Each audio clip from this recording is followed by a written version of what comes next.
Hello and welcome to this short video in which I'm going to show to you how you can quickly open data files in Excel where the data files are not in the original Excel format.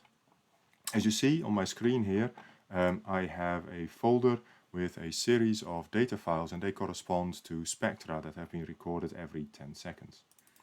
So here are the data files, and I want to open these data files in Excel. Now if I open one of these data files over here and place them on this monitor, you see that this is data where I have x-axis data, which are wavelengths, and then I have absorbances here. But I also have some information about the spectra that have been recorded in this file. The key thing is this is just a text format. This is not the native Excel format. Still, I want to open all of these files in Excel so that I can put the data together, and then I can start to plot it, as we'll see in one of the other videos. So the way that I'm going to do this, I am going to open Excel. Excel is already open here, of course, and I am going to import the data.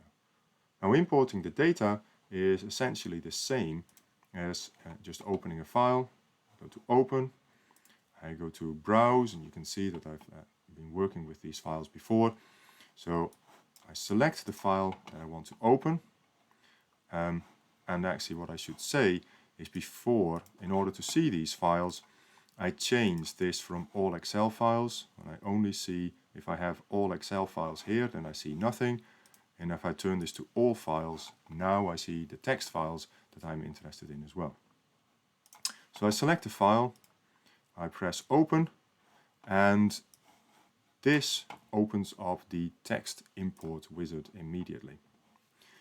And now I have some options, and what I need to tell Excel is what my data looks like. Now if I scroll down, I can see that at this point all of the numbers have just been squashed together. Now I know what how the data are delimited in this particular file, and it has been done using a tab. But if you don't know that, you can play with different options. So I'm going to say this is delimited data. I'm going to press Next, and now I have to tell Excel what the separator is between different the different columns in my data. So if I scroll down here, tab has been selected automatically, and if I now scroll down here, I see that my data has actually been separated correctly. These are my this is my x-axis, this is my wavelength, and these are my absorbances. So that's absolutely fine. But it may well be that your data are separated by a semicolon, or by a comma, or by a space. You can select whatever is the case for your data. And in another video, we'll see that sometimes it makes sense to actually select both tab and the comma. But in this case, a visual inspection shows that selecting tab is enough. So I can press Next. It asks me what is the data format. I'm just going to say general because I really don't want Excel to turn this into dates or what have you. So I'm going to press Finish. And what I now see is, apart from a warning, I do see that my data, the data that I want, are actually here. Absorbance data all the way down to 200 nanometers.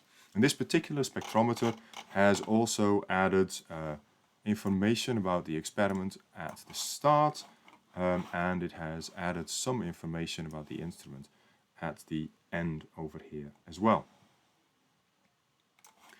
Now, so this is how I would generally import data.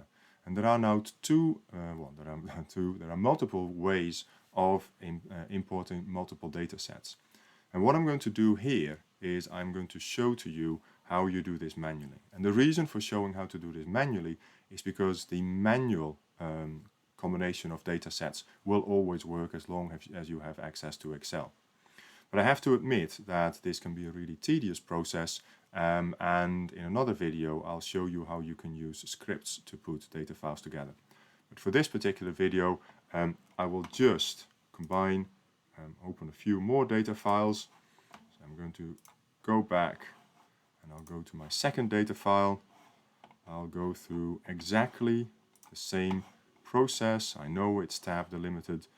Press next, press finish, and this has now opened a second file with data.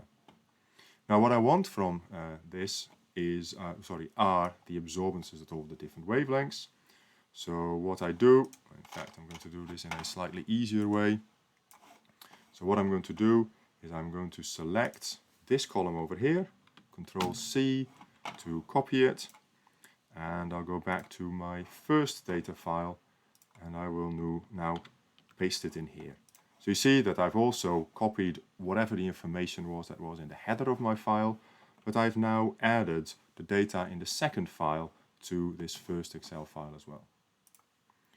I can continue doing this, and if I go for the manual option, I should continue doing this. I'm going to open the next file. It's delimited again. It's tab. I'm going to press finish in one go. I have another data column. I'll add that to my original file, and if I continue doing this, what I end up with is a file where I have one x-axis and I have the absorbances as a function of wavelength for all the spectra that I have recorded. So that's how I'm going to save these data. If I now, this is how I'm going to combine these data. At this point, I probably want to be absolutely sure that I'm not going to lose this. So I am going to rename this file. I'm going to keep the name of the experiment or the date of the experiment, and I'm going to call this combined spectra one too many. I've forgotten what the actual number is, and I'm now going to say that this is an Excel workbook, and I'm going to save this file. So at this point I now really have all of my data in one Excel file, and this is the moment where I can either use Excel to deal with these data, as we'll do in another video, or I can export it to other software to start to create graphs. Okay, so that's how you can easily, only using Excel, combine data that was stored in text files, into a single spreadsheet. Thank you for watching, and I look forward to seeing you in another video.